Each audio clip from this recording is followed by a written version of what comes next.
మురుకుల గొట్టంలో ఇలా పిండి వేసి చూడండి, ఇంటిల్లిపాది ఇష్టంగా అయితే తినేస్తారు. మనం మార్నింగ్ చేసి పెట్టుకున్న నైట్ వరకు చాలా అంటే చాలా మెత్తగా ఉంటాయి.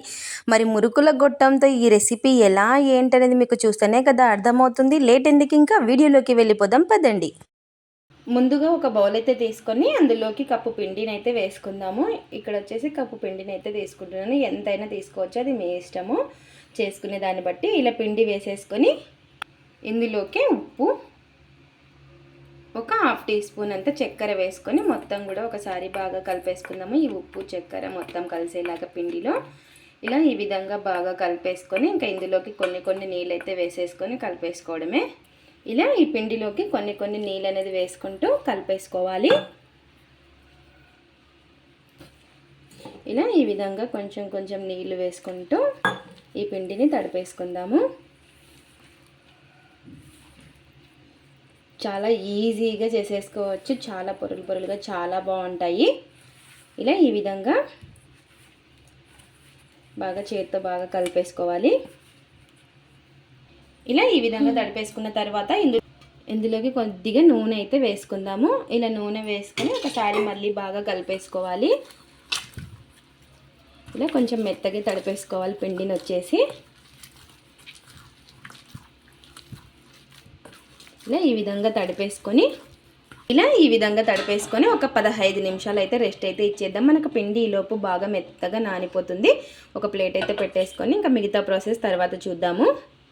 ఇంకా ఇక్కడ వచ్చేసి 10 నిమిషాల తర్వాత చూడండి, మనకి మెత్తగా నానిపోయి ఉంటుంది పిండి. ఇప్పుడు కొంచెం పైన నూనె అనేది వేసుకొని ఒకసారి మళ్ళీ బాగా కలిపేసుకుందాం, మన చేతికి అనేది తగలకుండా. ఇంకా ఈ పరాటాలకు వచ్చేసి కొంచెం నూనె అనేది ఎక్కువగానే పడుతుంది కదా. ఇలా ఈ విధంగా కొంచెం నూనె అనేది వేసుకొని ఈ విధంగా ఒకసారి బాగా కలిపేసుకోవాలి చేత్తో. ఇలా ఈ విధంగా చేత్తో బాగా కలిపేసుకొని ఇలా ఈ విధంగా చూసారు కదా, ఈ విధంగా బాగా కలిపేసుకోవాలి పిండిని. ఇలా కలిపేసుకున్న తర్వాత ఇప్పుడు ఇలా మురుకుల గొట్టం అయితే తీసుకొని అందులోకి ఇలా హోల్స్ ఉన్నదైతే వేసుకోవాలి. ఇలా సన్నటి హోల్స్ ఉంటుంది కదా, ఇదైతే పెట్టేసుకొని ఇలా ఈ విధంగా ఇప్పుడు మనం పిండిని అయితే పెట్టేసుకుందాం ఇందులోకి. ఇలా నేనైతే హాఫ్ అయితే చేసి పెట్టేసుకొని ఇప్పుడు ఇలా ఈ విధంగా చేసేసుకోవాలి పిండిని వచ్చేసి. ఇలా మనకి ఎంతైతే పడుతుందో ఇంకా అంత పెట్టేసుకుందాం పిండిని వచ్చేసి. ఇలా ఈ విధంగా పిండిని అనేది ఒత్తేసుకొని ఈ మురుకుల గొట్టాన్ని ఇంకా ఈ విధంగా పెట్టేసుకోవాలి. ఇలా ఒక ప్లేట్ అయితే తీసుకొని అందులోకి ఈ విధంగా కొంచెం నూనె అనేది వేసుకొని మొత్తం కూడాను అతుక్కోకుండా ఈ విధంగా అప్లై చేసేసుకోవాలి. ఇలా ఈ విధంగా అప్లై చేసేసుకొని ఇలా ఈ విధంగా నూనె అనేది అప్లై చేసుకొని ఇప్పుడు ఈ మురుకుల గొట్టం ఉంది కదా, ఈ విధంగా ప్రెస్ చేసుకుంటూ మనము ఇలా ఒత్తేసుకోవాలి. ఇలా ఈ విధంగా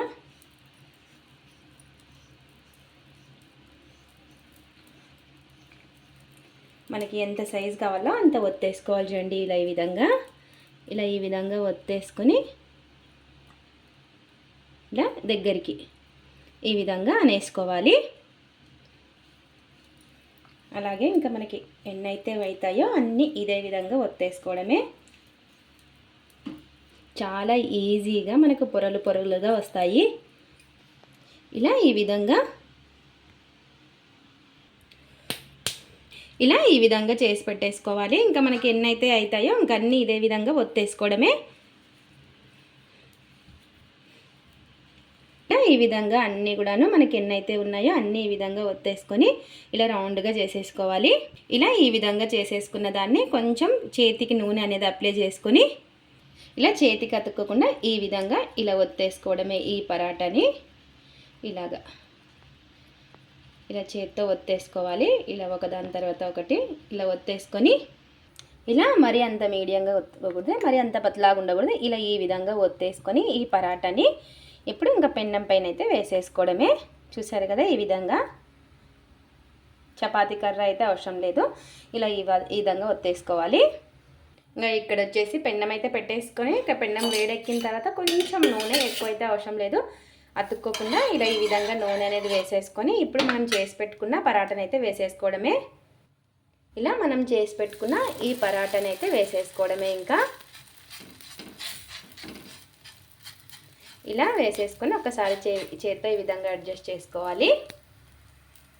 ఇలా కొంచెం ఒక సైడ్ బాగా కాలిన తర్వాత ఇంకో సైడ్ అయితే తిప్పేసుకొని కొంచెం నూనె అనేది అప్లై చేసుకుందాం. ఈ పరాటాలకు వచ్చేసి నూనె కొంచెం ఎక్కువగానే పడుతుంది.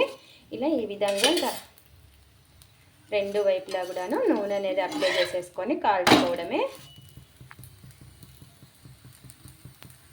ఇలా ఇంకా రెండు వైపులా నూనె అనేది అప్లై చేసేసుకొని బాగా కాల్చుకొని తీసేసుకోవడమే. ఇంకా ఇలా బాగా కాలిన పరాటాని ఇంకా తీసి ప్లేట్లో అయితే పెట్టేసుకుందాము. అలాగే ఇంకో పరాటాను కూడా ఇదే విధంగా వేసేసుకోవడమే. ఇలా రెండు వైపులా బాగా కాల్చుకోవడమే. దీన్ని కూడాను ఇలా ఈ విధంగా చేత్తో ఒత్తేసుకొని ఇలా ఒక సైడ్ కొంచెం కాలిన తర్వాత కొంచెం నూనె అనేది అప్లై చేసేసుకోవాలి. ఇలా నూనె అనేది అప్లై చేసేసుకొని రెండు వైపులా కూడాను నూనె అనేది అప్లై చేసేసుకోవడమే. ఇలా రెండు వైపులా బాగా కాల్చుకొని తీసేసుకోవడమే. ఇంకా మనకి ఎంతో టేస్టీగా ఉండే పరాటాలు అయితే రెడీ అయిపోయింది. ఏ కర్రీస్లోకైనా చాలా బాగుంటుంది. మురుకుల గొట్టంలో ఒక్కసారి ఈ విధంగా ట్రై చేయండి. ఒక్కసారి ఈ విధంగా ఇలా కొట్టేసుకుందాము. నాన్ వెజ్ కానీ వెజ్ కానీ ఏదైనా కూడా చాలా బాగుంటుంది. చూసారు కదా మనకి పొరలుగా చాలా అంటే చాలా టేస్టీగా పొరలుగా చాలా టేస్టీగా ఉండే మురుకుల గొట్టంలో పరాటాలు అయితే రెడీ అయిపోయాయి. మీరు కూడా ఒకసారి ఈ విధంగా ట్రై చేయండి. ఇది ఫ్రెండ్స్ ఇవాళ వీడియో. మా వీడియోస్ కనుక మీకు నచ్చినట్టయితే లైక్ చేయండి, షేర్ చేయండి, కామెంట్ చేయండి, సబ్స్క్రైబ్ చేసుకోండి. స్కిప్ చేయకుండా పూర్తి వీడియో చూడండి. చూసిన వాళ్ళు ఒక లైక్ అయితే చేయండి. అలాగే మురుకుల గొట్టంతో పరాటాలు ట్రై చేసి ఎలా వచ్చిందో కామెంట్ అయితే పెట్టండి. Thanks for watching. Bye bye.